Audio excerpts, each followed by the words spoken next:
Hello and welcome to this video on extending a set to a basis. So in this video, I'm going to be going over several examples where we are given a linearly independent set of vectors from a Euclidean space, right? Either R2, R3, R4, Rn. Right? And this independent set of vectors is going to have too few vectors to be a basis for Rn, right? Remember from before that every basis for Rn is going to have exactly n vectors. So we're going to be given a linearly independent set of vectors with fewer than n vectors, for whatever Rn is. And what we're going to be trying to do is extend that set so that we do have a basis for Rn, right? So we're going to add vectors to the set of vectors from S to create a new set, and hopefully this new set is a basis for Rn, right? It spans Rn, and it's also a linearly independent set. Okay, so on the first page, my first page here, I have a little explanation of how we're going to be going about this, a little procedure. So how extending a set to a basis of Rn, right? Again, a Euclidean vector space. So as I mentioned, suppose we are given a linearly independent set of vectors called S, and these vectors are from Rn, right? R2, R3, R4, whatever. If S has fewer than n vectors in it, then we can extend it to be a basis for Rn. And as I mentioned on the title screen, right, recall that every basis of Rn has exactly n vectors. So how do we do this? How do we take a set with fewer than n vectors that's linearly independent, right? We're going to be starting with a set of linearly independent vectors here, because I don't want to start with a set of dependent vectors, because then some of them won't even be necessary, right? Some of them can be written as linear combinations of others. So we're going to start with independent set of vectors and fewer than n of them. How can we add a vector to this set, or add vectors to this set, to create a basis for Rn, right? To create a set of n vectors that is a basis for Rn. So the first thing I'm going to do is form a matrix using the vectors of S as columns. Then we're going to add vectors to this matrix, add columns to this matrix, augment it with the elements from the standard basis for Rn. Now, if you recall, again, the standard basis for a Euclidean space was made up of the columns of the n by n identity matrix, right? So every vector in the standard basis had the number 1 in one entry and zeros everywhere else, right? And all n vectors of basically all n columns of the identity matrix, right? The n by n identity matrix. Then we're going to reduce this matrix to reduced echelon form, or sometimes referred to as reduced row echelon form on your calculators, and very often it's abbreviated RREF. I've been doing this in a lot of videos before. I don't know if you've been following along, watching my stuff. And then finally, once you've reduced that matrix, with the vectors from S and the standard basis vectors to the right of it augmented, once you've reduced it to reduced echelon form, the pivot columns in reduced echelon form, reduced row echelon form, RREF, will indicate to you which of the standard basis vectors should be added to S to form a basis for Rn. Right. So it sounds like a lot, but hopefully after my several examples, you'll see how this is working. Right. Okay. So every example for the rest of the video, I am doing this. Right. So what I'm asked for are these instructions. I'm asked to extend the set of independent vectors S to a basis, to be a basis for the given Euclidean vector space. All right. And again, another way of saying this is, find a basis for the Euclidean space, find a basis for Rn, whatever Rn is, that contains the vectors of S, right? So the vectors of S aren't changing. I'm not removing those. I'm only adding to them. I'm only going to make the size of the set bigger.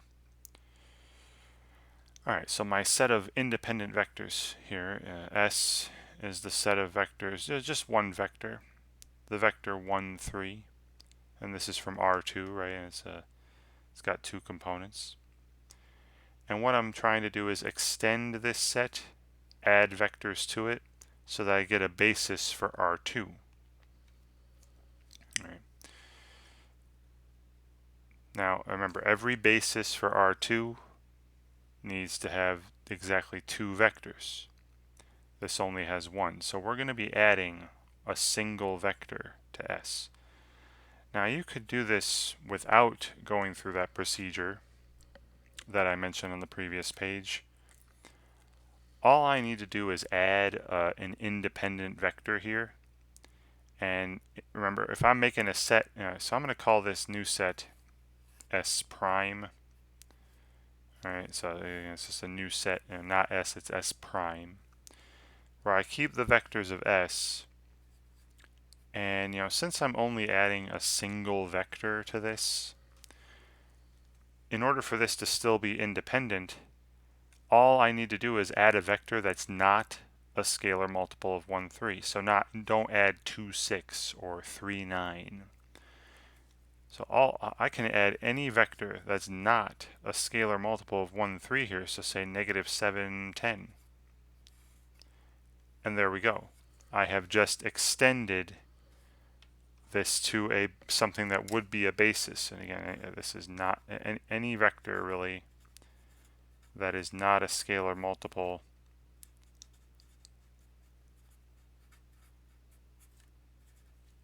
of 1, 3.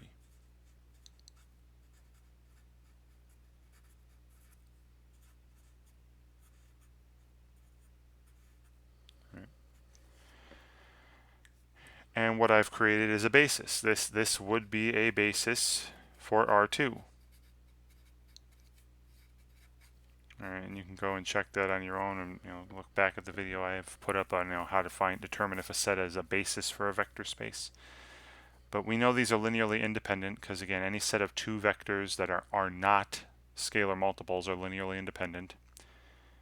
And any linear independent set of two vectors is going to be a basis. Two vectors with two components, right? Two vectors from R2. It's going to be a basis for R2. It will span R2. And you can verify that on your own if you want. Now, this thing I just did where I didn't go through the procedure I mentioned on the first page is I'm really only going to be doing this for R2. If I have a set with one vector in R2, I can very easily extend it to a basis. Just throw on some vector that's not a scalar multiple of the other one. Okay. But this isn't all, right? Again, here's that procedure. Right. So here's the procedure I mentioned on the earlier page. I'm going to go through that procedure for extending a set to a basis. Right. So again, what I'm doing is adding on the standard basis vectors. Right. Recall that every vector in R2, and really this is the crux of why that procedure is going to work, you're going to have to recall that every vector in Rn, right, whether it be R2, R3, it depends on the size of the vectors, can be written as a linear combination of the standard basis vectors. That's what it means to be a basis. right? That means if you're a basis, you span it, so every vector in the vector space can be written as a linear combination of the vectors in the basis.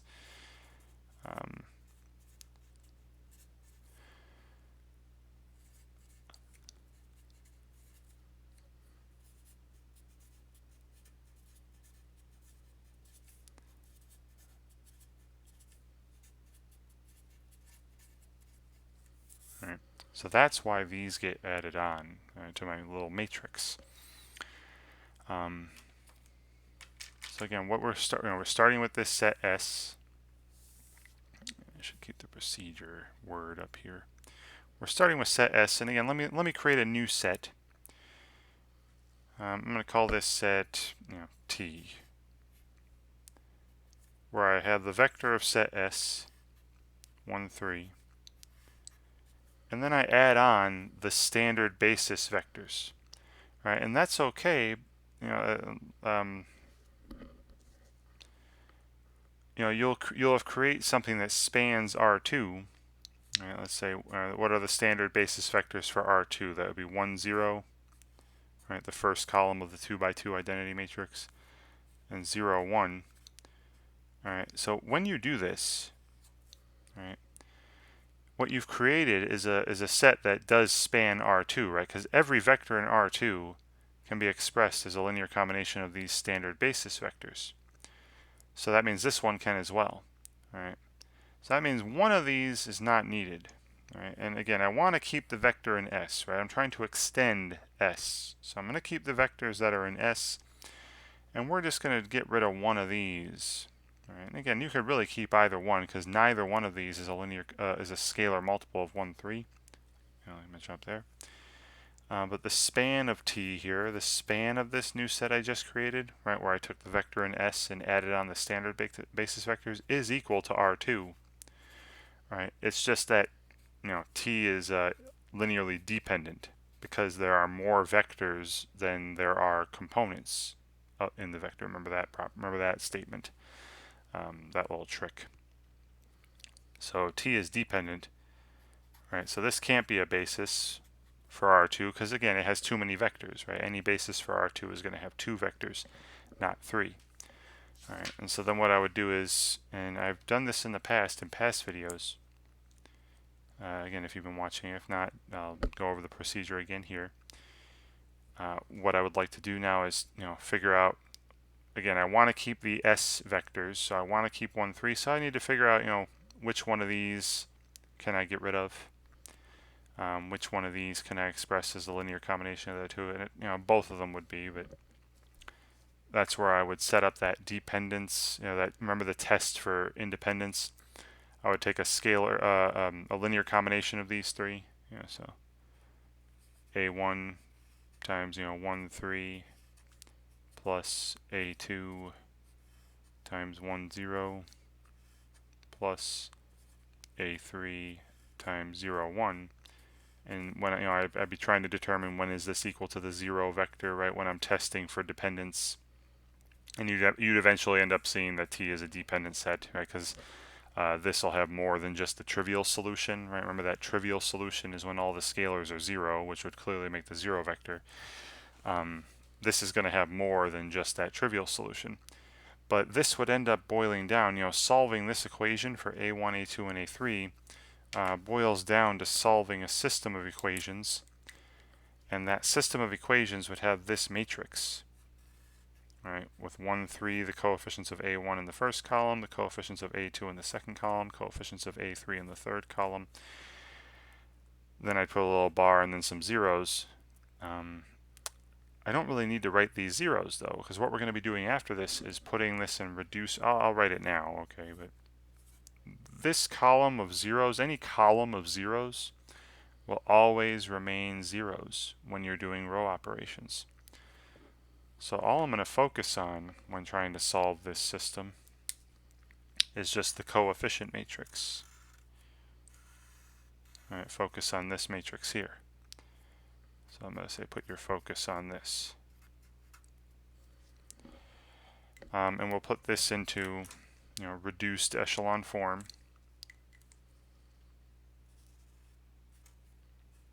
reduced row echelon form, the REF. Now you can use a calculator or do it by hand. Now since this is only two rows here, I'm going to just really say it out loud.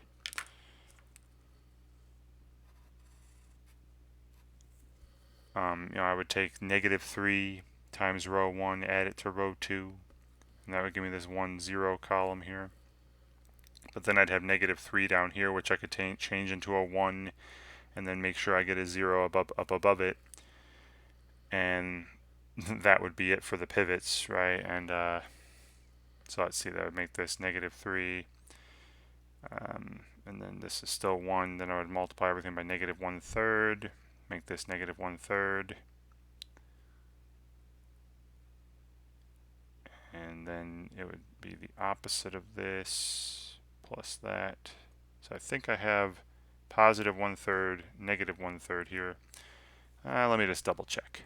Alright, I think I have +1/3, -1/3.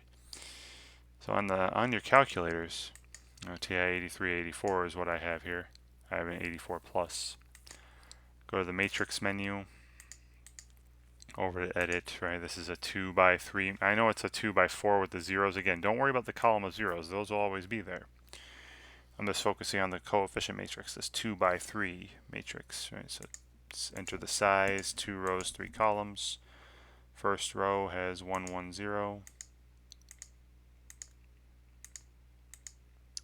Second row has 3, 0, 1.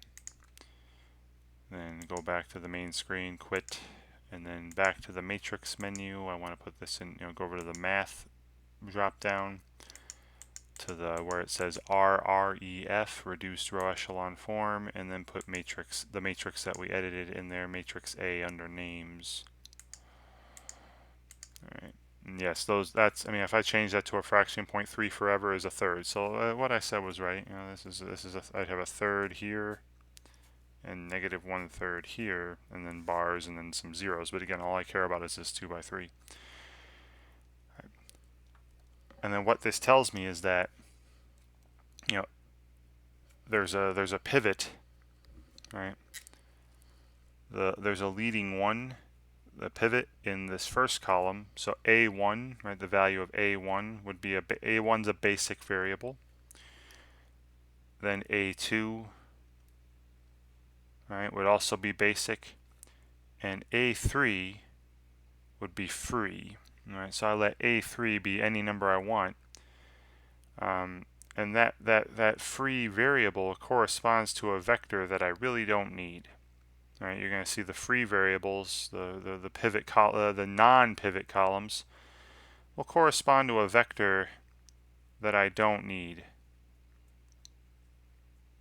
I could actually, go through, find this. There's infinitely many solutions to this system. So I could set up a non-trivial solution, and I could then solve for 0, 1, and get 0, 1 as a linear combination of 1, 3, and 1, 0. So again, 0, 1 is not needed. And as I mentioned on that procedure page, the first page or second page, I think it was, first pages of this video, once I've put this matrix in, it's just got the vectors of this, it's got the vector of S and then the vectors of the standard basis. Once I make this matrix and put it in reduced echelon form, the pivot columns, right? The pivot columns will correspond to vectors I would need in a basis for R2, right? Or whatever Euclidean space we're looking. So 1, 3, and 1, 0 are going to be independent, and then they're not scalar multiples of each other, so they're independent, right? They're only two vectors. All right, so here's my extension of S.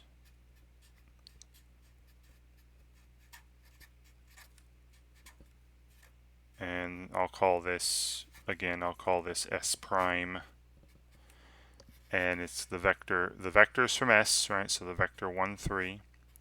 And then with a vector from the standard basis added on so that we get a basis for R2, right? Adding on this column that corresponds to this pivot column, the vector 1, 0, right? And this would be a basis for R2. All right. Okay. Again, this wasn't easy. I could have done this without doing all that, right? Just adding on if it's only got a single vector from R2, right? Just adding on that non-scalar multiple.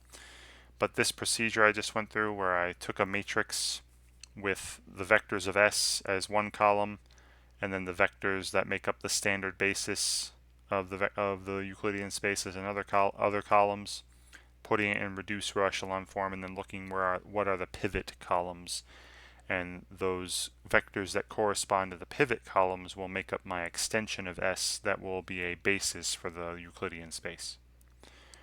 All right, and you know, if you're in R2, the basis better have two vectors in it, right? If you're in R3, the basis better have three vectors in it, three linearly independent vectors that span R3, R2, R4, whatever. Okay, great. All right, so I'm just going to keep going through this procedure instead of writing all the equations that we would normally do. All right, I'm not doing it the long way. So same instructions. Okay, I've got this. I'm doing the same instructions here. All right, the last example I had this instruction.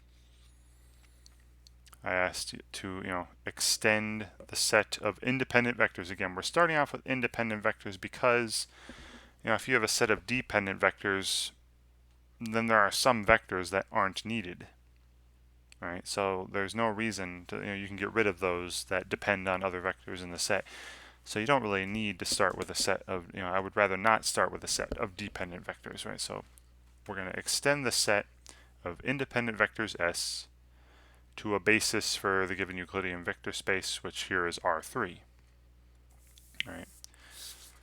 So remember, every basis of R3 should have three vectors in it. So here's a set of just one vector from R3, so clearly independent, right? It's only one vector. I'm going to add on two more, and what I'm going to do is I'm going to be adding on two other vectors from the standard basis for R3, so that we get three vectors, three independent vectors that span R3 that would be a basis for R3. All right, so again, going through this procedure that I mentioned, I'm going to make a matrix. Where down one, the first columns, I just put the vectors of S, 0, 3, -5. Well, there's only one of them. And then down the other columns, I put the vectors that make up the standard basis for R3. And remember, the standard basis vectors just form are just the columns of the 3 by 3 identity matrix. So one of those would be 1, 0, 0. The next one would be 0, 1, 0. And then the other one would be 0, 0, 1. All right, and then again, you'd have, if I was testing for if I was testing these four vectors for dependence or independence, I'd have zeros on the other side, but I'm not worried about that. Right. So I have the S vectors first, then the standard basis vectors, right?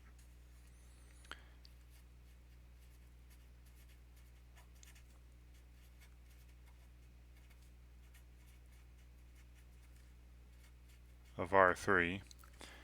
And I'm going to put this into, reduced row echelon form. Now again, you can do it by hand with row operations, moving rows around, adding multiples of rows to other rows, multiplying rows by scalars. But I am going to just jump to the calculator to save some time. Right. So, turn it on here. Come on. There we go. Go to the matrix menu. I'm just going to edit matrix A again. This matrix I've set up with these vectors, these columns, three rows, 4 columns, so a 3 by 4. And we have 0, 1, oops. So 0, I'm just going to do them by column here. 0, 3, that's already a 3, and then -5 down the first column. And we have 1, 0, 0, 0, 1, 0, and there's all three 0, 0, 0, 1. Right, so 1 at that last lower right corner entry. Great. So I get out of here, and then the last thing I entered was reduced row echelon form for matrix A. So I'm just going to enter that again, second entry. And there's decimals. You can change them to fractions if you want. Those are easy ones though. All right, so this is 1 0 0 0 1 0 0 0 1. Then negative 1/5 or 0.2, 0, and 3/5, 0.6, whatever. And then look, right? Look at where the pivots are, right? Those leading ones in those rows. What columns are they in? So the leading one in this is in the first column. So again, we're keeping. I shouldn't worry about this. We're keeping the vectors of S no matter what. Okay. So 0, 3, 5, -5 will be in the basis for R3 that I'm creating. The second column is a pivot column, and the third column is a pivot column. So this second column up here, the vector 1 0 0, will be in my extension, right? This basis for R3 I'm creating, and then this third column up here, 0 1 0, will also be in the extension, right? So in the extension of S that is a basis for R3, again I'll call it S prime. I have the vectors of S, so just 0, 3, -5. Then then I'm adding on some vectors from the standard basis 1 0 0 and 0 1 0. And if it is a basis for R3, right, it should have 3 independent vectors, which this does. These would be linearly independent by virtue of what I showed here. Okay, great. And again, this is a basis for R3, right? Every vector in R3 should be able to be written as a linear combination of these 3 vectors, and these 3 vectors are independent. Right? Wonderful. I'll circle it, right? This is the extension that we're asked to make. Great, and I'm just going to continue to do this. So next example. Here I have a set of independent vectors from R3, but there's only 2 of them. So this is not a basis for R3. It can't be. There's not enough vectors. Right? There needs to be 3 vectors in a basis for R3. So we're going to have to extend this. We're going to have to add a vector on, and we'll just simplify it, make it easy. Just add a vector from the standard basis, so that we get 3 independent vectors that span R3. We get a basis with this extension of S. Alright, so again, I'm not going to go into all the equation writing and long way of doing things. I'm just going to go through that simple procedure again that just kind of sums it all up. It kind of speeds it up. So I make a matrix with the vectors of S, down the first columns, 4, 2, 1, -3, 8, -7. And then down the next columns, the standard basis, right, for R3. So that's, again, the columns of the identity matrix, 1 0 0, 0 1 0, 0 0 1. Again, if you were testing these vectors for independence, you'd have zeros on the other side. You'd see that they were dependent, though. There's too many of them. Okay, and then I'm going to go to the calculator again and put this into reduced echelon form or reduced row echelon form, that RREF. Right, so back to the calculator, matrix menu, and I'm just going to keep changing matrix A. This is a 3 by 5, right? There are 5 columns, so 3 by 5. And this first column has entries 4, 2, down 1. The next column going up has -7 on the bottom, up 8, up -3, oops, -3. And then we have our 1, 1, 0, 0 is already there. This is a 0, 1, 0 is already there, and then 0, 0, 1. Great. Alright, so I've entered that 3 by 5, and again, the last entry again was already putting a matrix in reduced row echelon form. So I re-enter that. Alright, there's some crazy decimals. If you want, these should be fractions. I'll change. I can't really change the fraction. Hit the math button. Change the fraction. You got these things with 11ths and 20 seconds and all that. It doesn't really matter what those are because those are not pivot columns. But 4, 2, 1. Oh, I'm sorry. I'm writing the reduced echelon form. 1, 0, 0, 0, 1, 0, 0, 0, 1. And then a bunch of crap, right? 7 20 seconds, 1 22nd. Who cares? I don't even know why I'm writing these, right? They're not leading ones. All I care about are the pivots.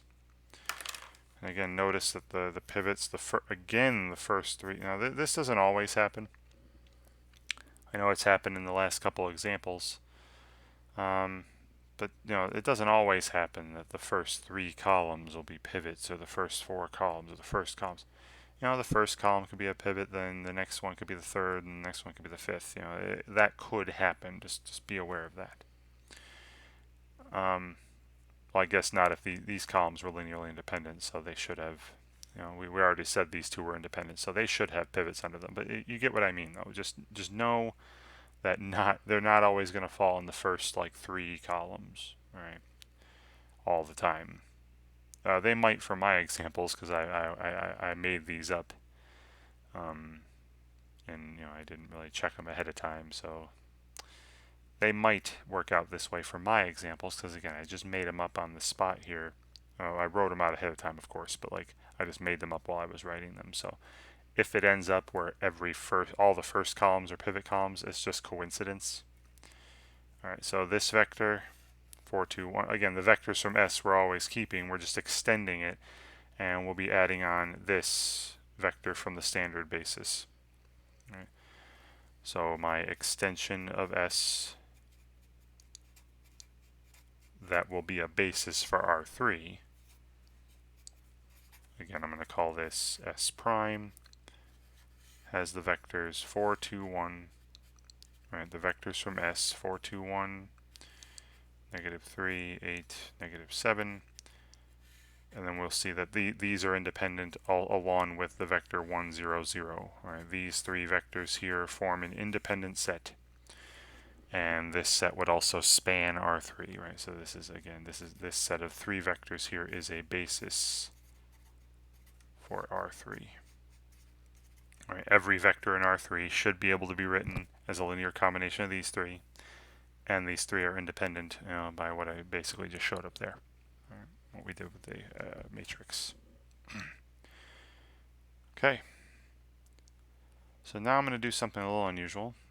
Most of my previous videos I've been working in R2 and R3 because you can actually picture those things, 2-dimensional space, 3-dimensional space.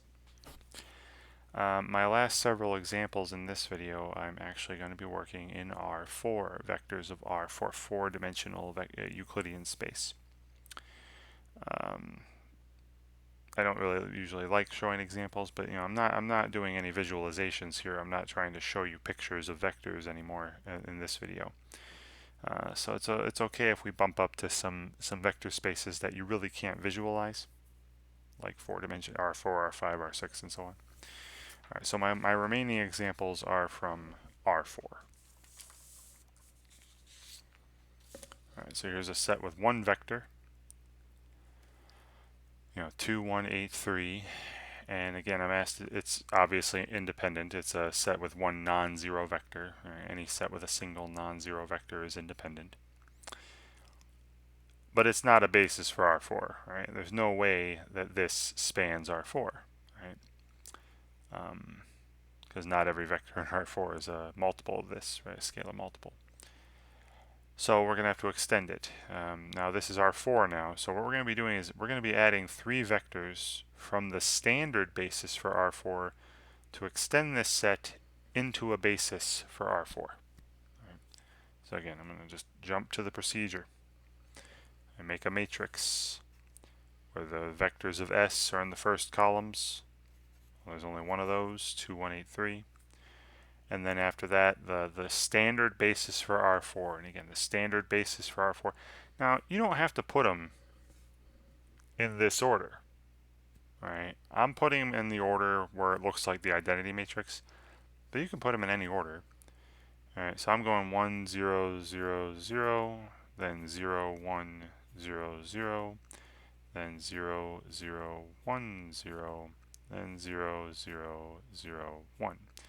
All right, there's the standard basis. Right, these 4 columns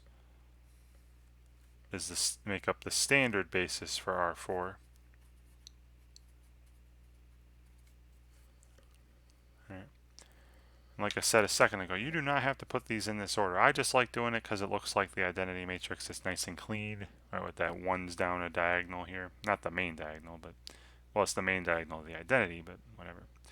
But you can put them in any order you wish. I can have 1, 0, 0, 0, and then 0, 0, 0, 1, and then 0, 1, 0, 0, and then 0, 0, 1, 0. I mean, as long as those 4 vectors from the standard basis are represented in your matrix. All right. Okay. To the calculator. Put this in reduced echelon form. All right, so this is a 4 by 5 matrix.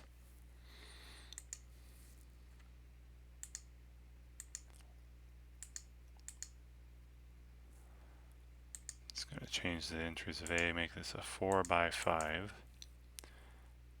I'll just go through it. 2, the rows 2, 1, 0, 0, 0.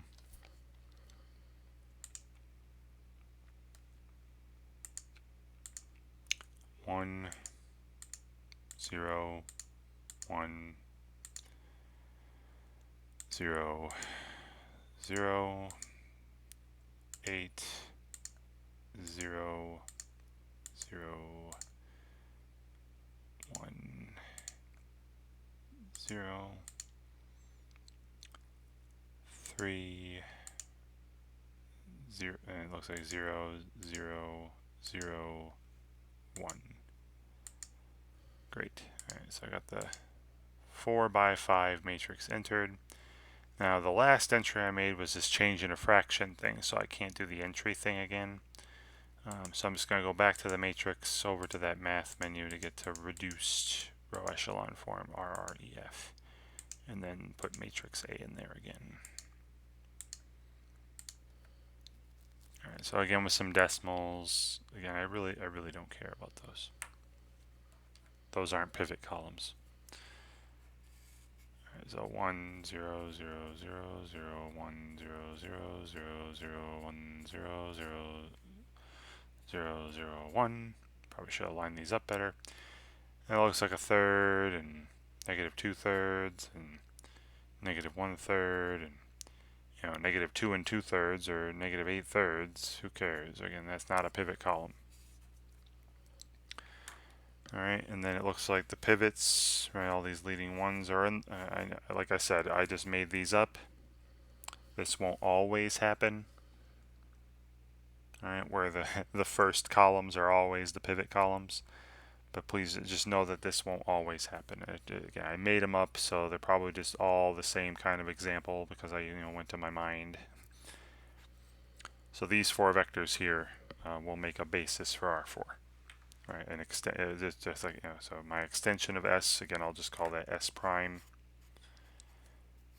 And keep the vector from S, 2, 1, 8, 3.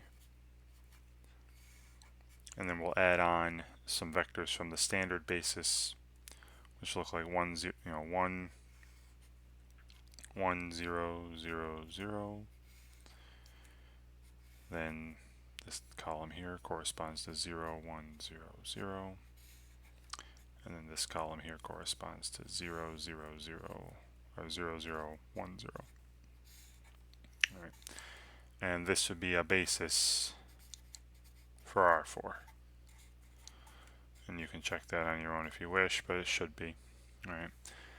It's a set of 4 vectors, so that could be a basis, and they would be linearly independent. So it definitely forms a basis for R4. Great. Okay.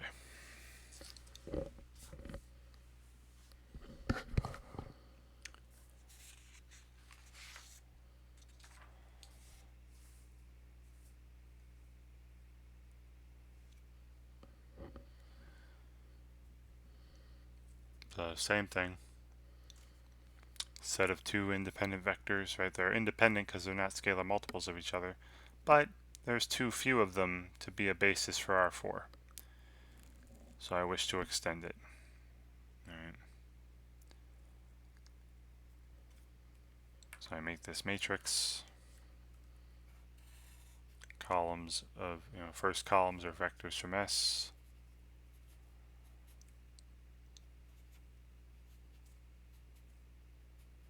Then the standard basis vectors for R4. Right. Oops. Well, again, it doesn't. All right, let me just show you. It doesn't matter what order they come in. 0, 0, 1, 0. All right, that was just a mistake, but that's fine. Then 0, 1, 0, 0 next, and then 0, 0, 0, 1 for the last one. All right, as long as you have all 4 of them. Right, these are the 4 standard basis vectors for R4. All right, then we're going to RREF here, and this is a 4 by 6 matrix. So back to the matrix menu, over to the A again. I'm just going to change it to a 4 by 6, and 1, -3, 1, 0, 0, 0.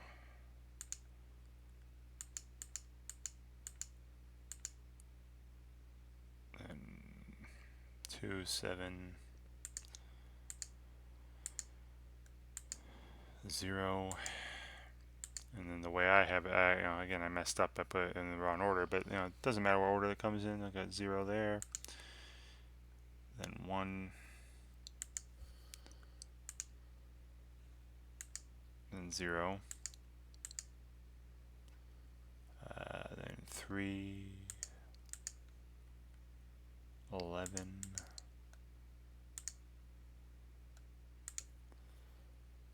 and 0, 1, 0, 0, 4, -14, 0, 0, 0,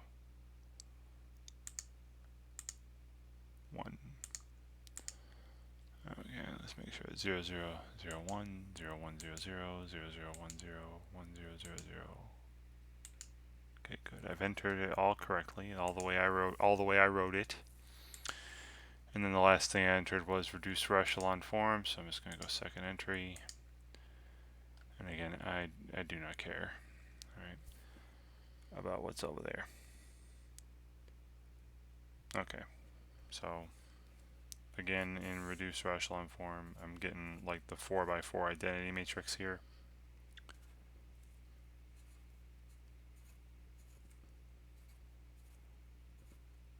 Oops, sorry, 1 there. 0, 0, 1, 0. And then the last 2 columns are a bunch of junk. And you can move the cursor over to see. Right? It's like a quarter and something, and a bunch of garbage, right, that I don't really need to be looking at. And the same thing for the last column. Not important to me. Right? When I'm looking for pivots, those are not leading ones. And yet again, we have leading ones in all of the first 4 columns. So I'm just going to take these 4 vectors here and make that my extension. So we'll call this again S prime with the the set of the vectors from S. And we're just extending upon the vectors from S. And then I can add this vector, right, the third column 1 0 0 0 the way I wrote it. And then this vector 0 0 1 0 if you want. Now you would notice that if I wrote it the correct way, the way I usually did with the 0 0 1 0 1 0 0 and then 0 0 1 0, then I would use then 0 1 0 0 could be in here as well. Doesn't matter, right? Remember that bases are not unique. That's why I keep writing is a basis for the space. Okay, because bases are not unique. This is not the only basis. There are plenty of other sets of 4 independent vectors that would span R4 as well, right? Not just these 4. Right? And you're seeing 2 bases right here, right? We got the standard basis and then this basis. Right? So the bases are not unique. So your answers may vary depending on how you enter your vectors, right? Depending on what columns have pivot columns. Right? Just know though that if you're in Rn, right, every basis has to have n vectors in it, exactly n vectors. So if you are given a set of linearly independent vectors, and there are fewer than n of them, you should be able to extend on some more vectors that are also independent, and create a basis from the set you started. Create a basis for Rn. And again, it's just make a matrix with the first columns are the vectors of S. Then after that, your columns are the vectors of the standard vector space, the standard basis for the vector space. Put it in reduced row echelon form, either by hand, which would be very tedious here, as you could probably tell. These are getting pretty large here. When I'm in R4, this was a 4 by 6 matrix, and they can get larger, and it'd be very tedious. I would recommend just going to the calculator if you have one. Put it in reduced row echelon form. Look for the pivot columns, and those pivot columns in reduced row echelon form, correspond to the columns of the original matrix that I'll put into my extension, which will be a basis for the space. Wonderful. Okay, so I hope you all have fun practicing this stuff, and thank you very much for watching.